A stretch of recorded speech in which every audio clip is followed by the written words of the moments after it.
Broadcasting live from an Airstream somewhere in Tornado Alley, bringing you the people, places, and stories from the Panhandle to the Red River. This is your Only in Oklahoma show. And welcome to the show. We're headed to Otter Cove in Miami, Oklahoma, and a little bit later, we're headed to the final frontier. We're sending cowboys to space. I'm Brett. And I am Harley. So you, once again, have went the distance to bring us the goods. I did, but for this show. Before we talk about my weekend adventures, yes, I would really like to discuss the fact that we're getting fact-checked no matter how you look at it. There's going to be some serious fact-checking happening based on the intro to our show. Because I said Miami? Because we're sending cowboys into space? We are sending cowboys into space. All right, well... That's a hell... I don't think I could have set it up any better. Okay? We're sending... Pistol Pete's going into orbit? Into Battlestar Scholastica, as we discussed previously. That sounds like a threat from an OU alum. Well, I was married to one. Anyway, so... Miami, Oklahoma. Not to be confused with Miami, Florida. Yeah, we had lunch in Miami, Oklahoma. Did you? That is the most random. When you told me, you said, Brett, hey, went to this place in Miami, Oklahoma. I color me surprised. I never thought I would hear either one of us say nothing against it, but Miami, kind of a random. I mean, did you? It is a ways from here. But you on a regular basis do these random. We went to Godibo. I'm like, what is it? What? Not that. What? Not. Again, it's not a negative. But you go to random. Do you just spin the bottle? Sometimes, but we had a purpose in mind. Okay. Amber and I have been looking, I guess, window shopping for some recreational property. Okay. And so we're looking. That's a vague description. Why is that a vague description? Describe recreational property. Like hunting, camping, gathering, fishing, gathering. Apocalypse, like survivalist. Oh, no. Prepper. Like my bug out location? Right. I don't think I'm going to put my bug out location in a lake community. I'm thinking that's probably a bad idea. Are you nesting for retirement? No, we do a lot of camping, but wouldn't you want to keep that? I'm just curious. This is an honest question. I haven't asked this yet. You got a camper on wheels. Mm-hmm. Why not just do what a lot of people do? Sell everything, homeschool the kids, and just travel around like a bunch of gypsies. It's not really an option. It's not realistic. Okay. But we are looking just for a small property that we can kind of call our own, kind of make the way we want it to be. Okay. Some Smith Family Robins. Right. But we were way north. Up yonder. And way west. So we decided to meet Amber's brother, who lives in Missouri. Yeah. He met us halfway, and we had lunch in Miami. So that's halfway? Kind of. Really? Pretty close. Cool. Yeah. So tell me, how'd it go? Set the table for me. Well, I will say that we had attempted to go to another restaurant. Okay. It was in the same vein. Yeah. Like this is definitely an only an okay topic kind of place. But due to COVID, the place that we're looking at, their lobby is closed. So we didn't want to eat outside in the wind with no picnic area, like order drive-through and then go sit at the Taco Bell parking lot or whatever. Are you surprised that that's still a thing? Am I surprised at what is still the lobby closing thing is still a thing? Yeah, I'm not 100% sure what the reasoning is. I'm just assuming. Okay. Because everything says that the lobby is open. So we were going to go. We had decided we wanted to try that restaurant. So we drove over there, closed. So we found Otter Cove. Mm-hmm. It's right on Main Street in Miami, Oklahoma. There you go. And they've made a lot of strides in Miami. They've really embraced the Route 66 aspect of it. Yeah. And Otter Cove is automatically, as soon as I saw it, I was like, yeah, that's definitely only an okay show. Right. So we go in. For starters, they have, when you pull up, They have murals painted outside. I like that touch. You showed me pictures of it. I love that touch. Yeah. About them. Did a bang-up job on these murals. They look like they were just pulled out of some old magazine, some, American Motorways magazine from America, vintage Americana. Exactly. Yeah. So I was super impressed with that. But Otter Cove Diner and Route 66 gift shop. Okay. Super impressed. As soon as I walked in, I was like, I really like this place. Like, you can tell right off the bat that they're proud of their establishment. Right. It was last year. This place hasn't been here very long. Yeah. So it's kind of brand new vintage, which I really like. So last year, the Ottawa Tribe of Oklahoma took a vacant gas station, an old Texaco gas station on the strip in Miami, Oklahoma. Apparently they'd owned it for a while, but they took it and converted it into this cafe. You're looking at me like I've lost my mind. No, I'm listening to him, actively listening. You just like, I could see a reflection on your glasses, and it's just like, I'm like, what are you talking about? Yeah, I'm listening. So this old Texaco, they converted it into a restaurant, and I couldn't really tell right off the bat because they built it out a little bit. They've got a nice patio area, and so it didn't strike me as being... You couldn't really tell where the old began and the new... Is it that? No. See, the thing is, it's the footprint of a Texaco. Right. And once you realize that it's a footprint of a Texaco, you're like, oh. Nice. Because then you kind of start to see the service station aspects. Right. Okay. Right. So there's a picture on the wall that shows the building before they had done anything to it. And dude, it looked like a dilapidated gas station. Right. It had been 50 different companies over the last 100 years or whatever. When the Texaco went away, it became 100 different things. Right. I think I saw real estate written on one of the walls. It was a real estate office at one time, but that had been covered over and then just came back through with age. So a lot of history, and they kept all the exposed brick, which I think just adds to it. Right when you walk in, they've got the gift shop, and then past the gift shop is the entryway to the restaurant, and they have an old school ice cream parlor with bar stools at one end. And right off the bat, you're like, holy crap, this is right out of an old movie or something. Yeah, that's cool. Yeah. So they, like I said, they have the outdoor patio, which is the old where the gas pumps were at the gas station. Yeah. So that's why it threw me. It didn't look like a gas station anymore because they took that covered area and turned it into an open patio. See, I like that. Okay, if you go back to when we went to Hugo, the I think it was a barbecue joint, kind of did the same thing where they took the covered the service station parking. And put in glass doors. The covered area was kind of an outdoor picnic area, and it had, what's that game? Cornhole. Sorry. Cornhole and stuff like that. I like when they repurpose.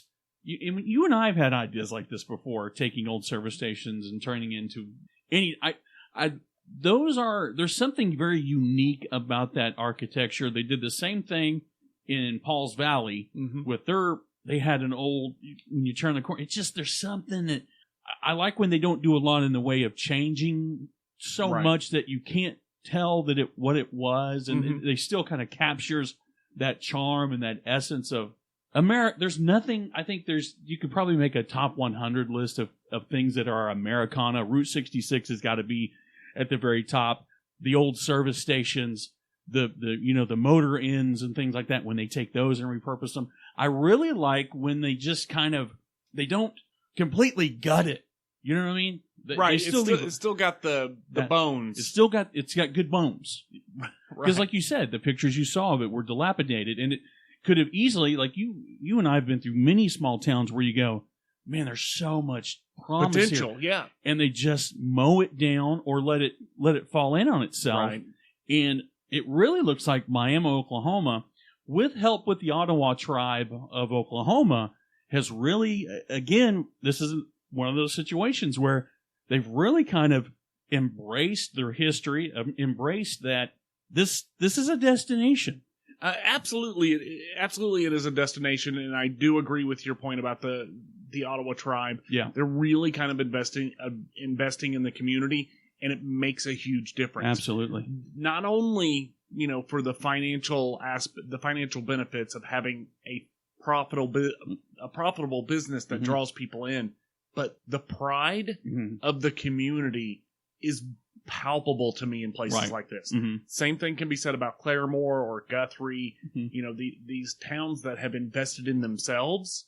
Right. You can feel it, dude. You can feel the pulse is different in these towns. And there's, again, there are those other exceptions where you go in and you kind of feel like the town has almost kind of lost its identity. Doesn't know what it has. It doesn't have a unifying. It doesn't have a unifying thread, and they just kind of let it kind of turn into almost like a mausoleum in some cases. Because we've talked about it a million times. When you drive through, that would be a great place for that. Man, they should do that. Why aren't they doing that with that and that? And it just and I get it. When there's you got to have money. You do. You got to have people that are willing to look at something and go like this. For instance, they looked at a dilapidated building and went, okay, here's the vision. You know what I mean? Right. In the pitch meeting, I'm sure there were people like, there's no way. But I think more importantly, you've got a lot of younger people who are seeing things like this. The Main Street, the Oklahoma Main Street organization is full of people that have young people who have a lot of great ideas and are able to rally communities behind a shared vision. And I think it's super important. But and again, I digress here. Right. But so back to Otter Cove though. They've got vinyl records playing on a jukebox. That's cool, man. And I probably could have picked all of the music that I heard while I was there. Right. Friendly staff. They were on their game. Even at the beginning, because we came in and they were like, "Well, it's going to be like a 25-minute wait," and we're like, I'm starving. But that's the thing, though. I hate to say it, when in Miami, you might as well. Oh, dude, there was no option of us going anywhere else at this point in time. Right. But as stated earlier, our previous plans got stopped. So we were 45 minutes late for lunch already. Right. And then we tacked on another 20 minutes trying to figure out what we were going to eat instead. And then find out we've got a 25-minute wait. Let's just say that my keto diet did not last through lunch. Oh, I'm sure. It did not. But immediately when you walk in the door, you can smell, and I don't want this to be taken the wrong way, but that good old school greasy cheeseburger smell. There's something about it. Dude, as soon as the door opened up, like my stomach started revolting. It like wanted in. It didn't want to wait. It didn't want to wait for the people to get out of the way. And it wanted a bun. Right, and it wanted it now. Yeah. There is a distinct kind of that open top griddle smell when you walk into a diner. Any good diner is a menagerie of is it onions I'm smelling? Is it hamburger I'm smelling? Yeah. Yeah. So again, I liked everything about it. There. Before we get into the food at Otter Cove, I do want to talk about the gift shop. Sure. It's basically all of your Route 66. There are a ton of gifts that revolve around Route 66, the Ottawa Tribe, tourism in Oklahoma. I instantaneously thought, I need all of this. Yeah. So it's definitely a good stop, especially if you're looking to send something out. And you've got the friend that collects the coffee mugs or the refrigerator magnets. Right. If you're putting the Oklahoma care package together for your friend in New York City, absolutely, you need to go here.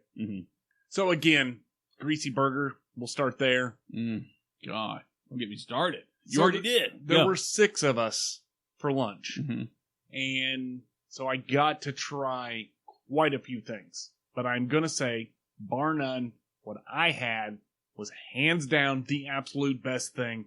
It's called the Otter Burger, and obviously, as host of the OnlyinOKShow, the name of the business is the burger. I had to try it anyway, but it's a griddle fried burger with pimento cheese, onion, pickle, lettuce, and tomato. Oh man! When they brought the burger out, I thought that they hadn't put it together right. You know how some places will put the burger a little off-centered so that you see a lot of so you can put it towards one side of the plate and it looks like it's just overflowing with meat. And it just turns out they just moved the burger over. I saw them bring out the burger and it was like that. And I was like, okay. But no, it just had so much meat that it just overflowed. Oh, right. Oh my God, it was amazing. Is it everything you thought it would be? Juicy burger.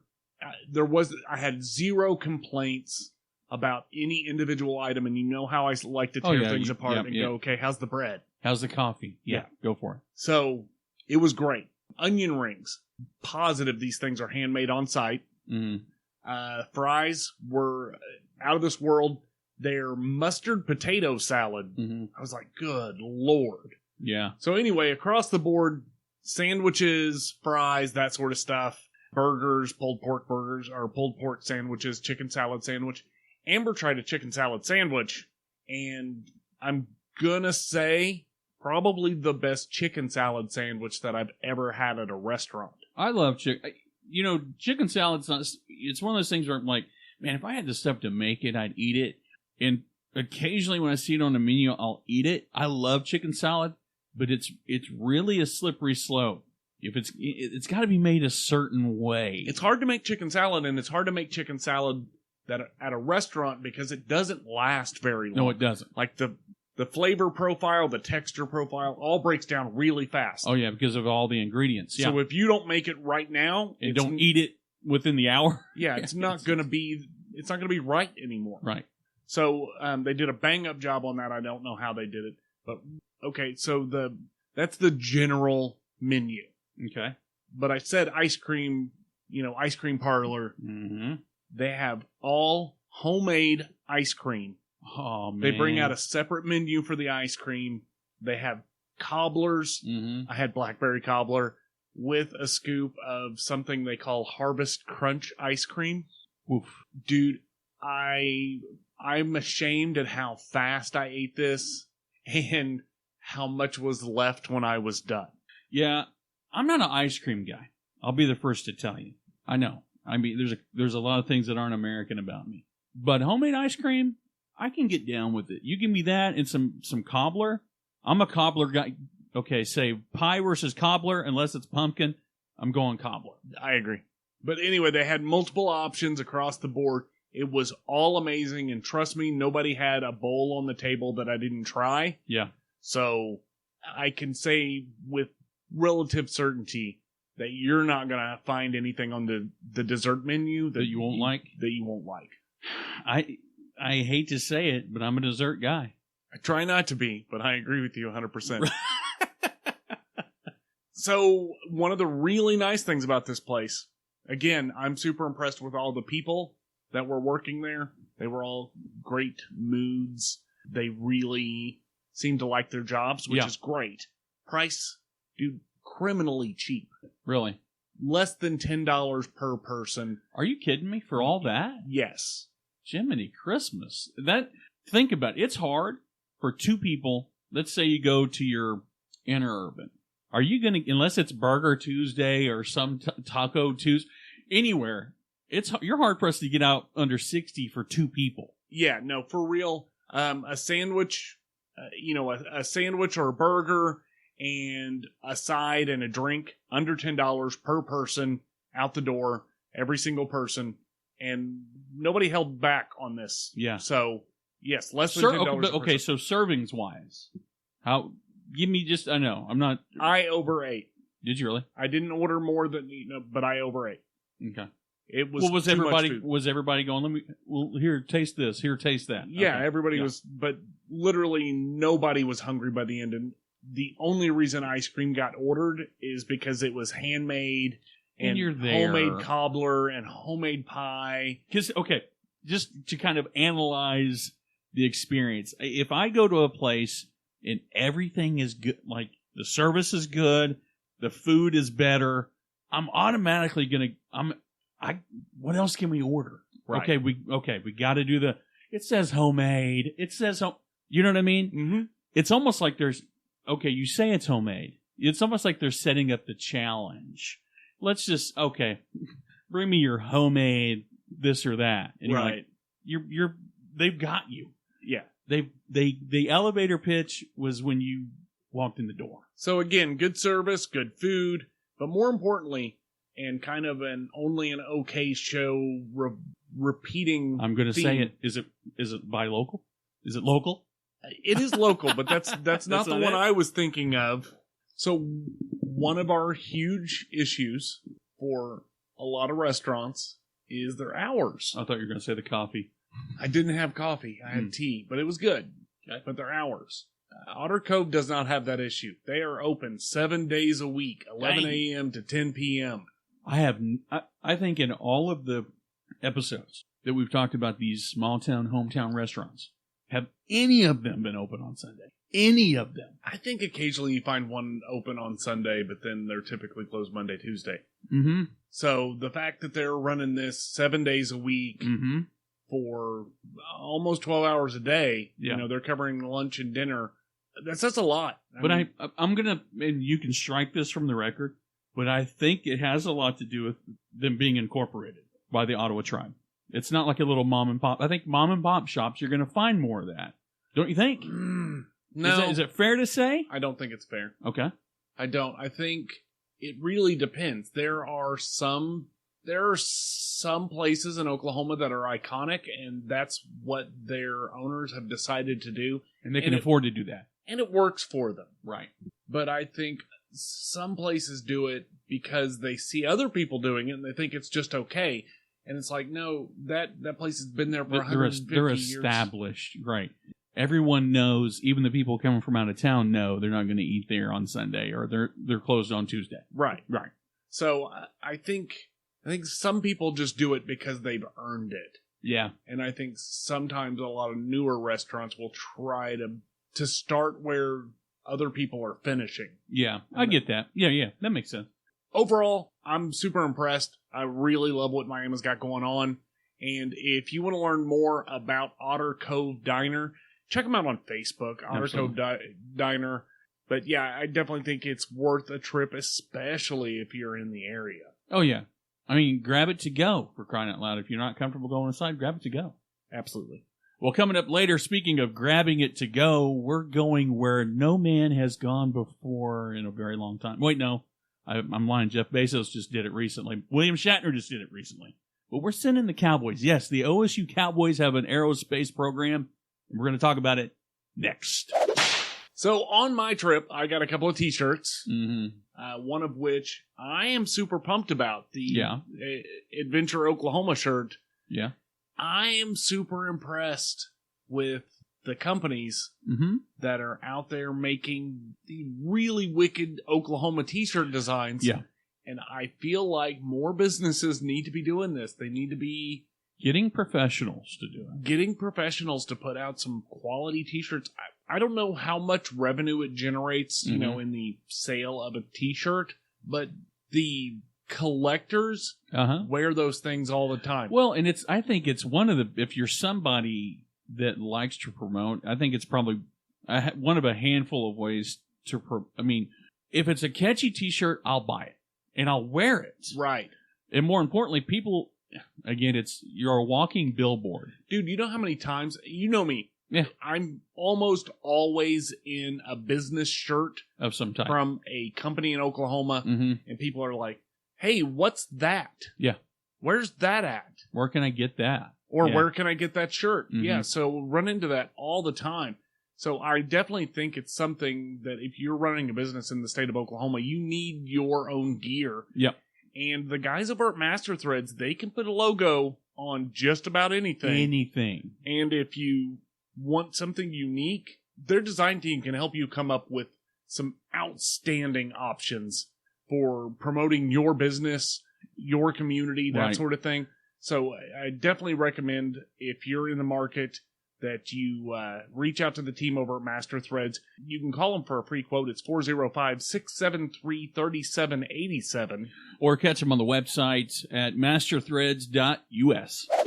All right, so we're getting fact-checked by the fact-checkers. We're getting fact-checked, and a lot of it, if my voice sounds a little sarcastic, it's because I'm an OU fan. I like OU. But it looks like OSU's beating OU to the punch. They may not be able to beat them in football, but by God, beat them in the space race. We're going to beat them. Yeah. And maybe I don't know, maybe I was going to say we could have like Christopher Nolan like fake a moon landing for OU like Kubrick did. For like, Pistol Pete. Yeah, for Pistol Pete.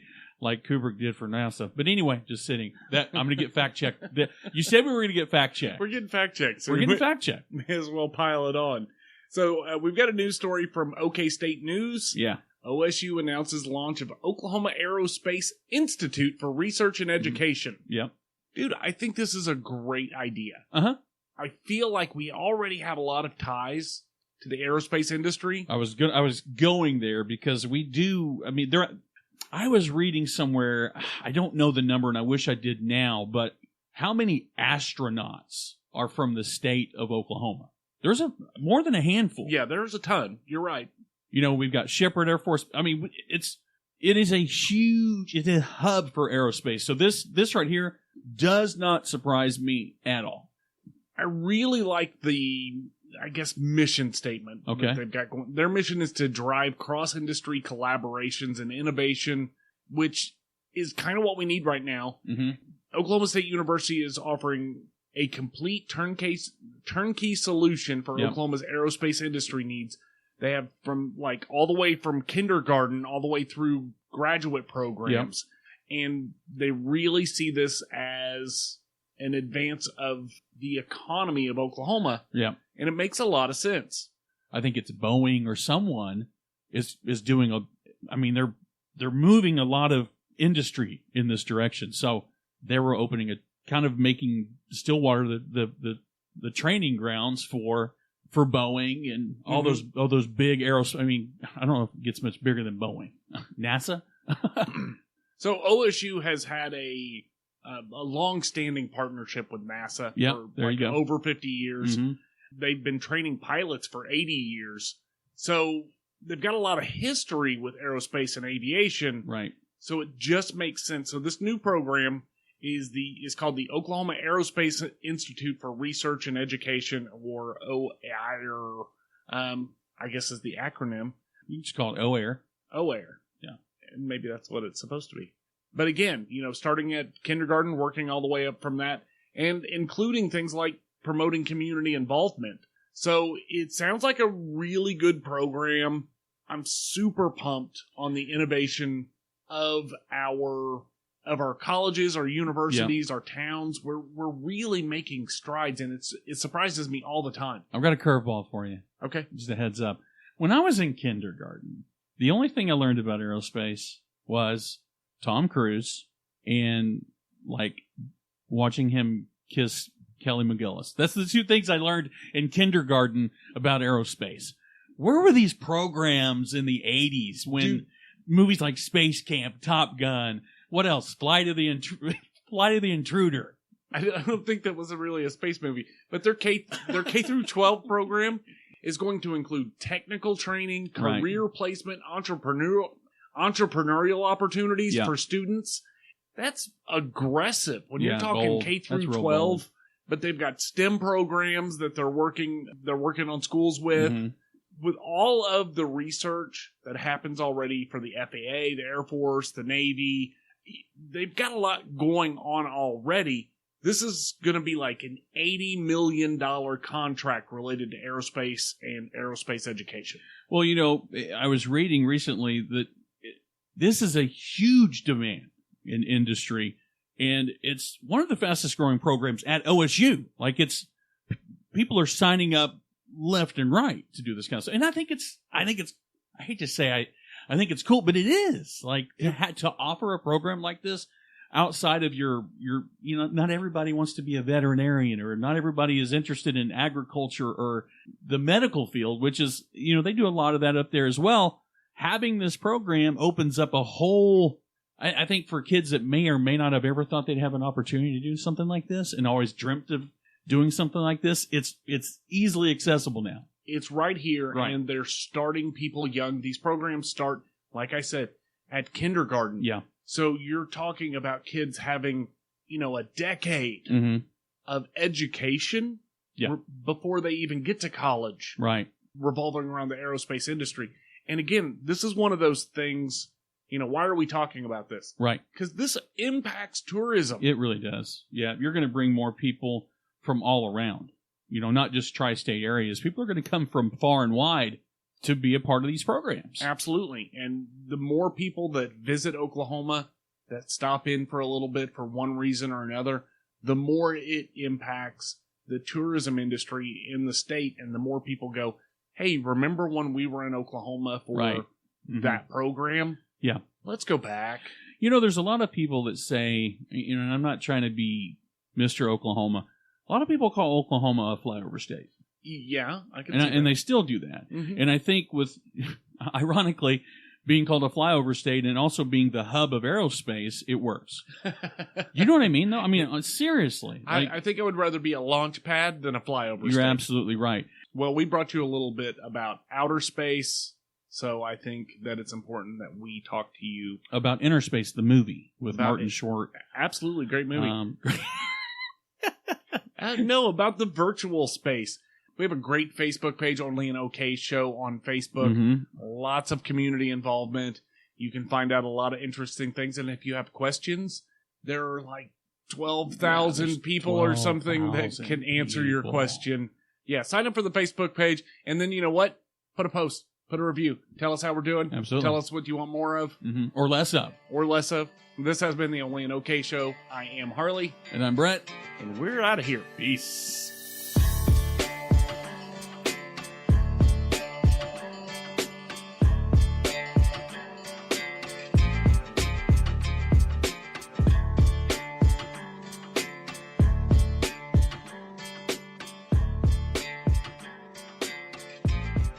William Shatner going to space at 90 what? Isn't that crazy? Yeah. 94? Dude, I'm pretty sure he's a robot. Shatner? Yeah. The dude hadn't aged a bit. He's aged, but he stopped aging about 30 years ago. Yeah. What do you think about this? About the billionaire space exploration? You know, I knew it was coming. Like it's the sci-fi trope. Eventually businesses get into the business of space. Yeah. And, you know, next thing you know, we're mining moons and enslaving peoples to dig out cobalt out of asteroids or whatever. But is it, you know, as the kids say, to me, it's like a massive flex. You've got, you know, what's his name? Branson? Is that his name? He went. Bezos went. Elon Musk is doing that SpaceX thing. Yeah, but then you have Zuckerberg, and he decided that he's going to create the Matrix instead. So, is that by switching Facebook to Meta? Yeah, their whole plan is to create a metaverse. Eventually, they want Facebook to be virtual and everything else. Wow. Yeah. So, you know, we'll either get taken over by robots or pressed into space slavery. Either way. Mining for whatever ore we can find on Mars. Yeah, getting paid in water rations. Oh God.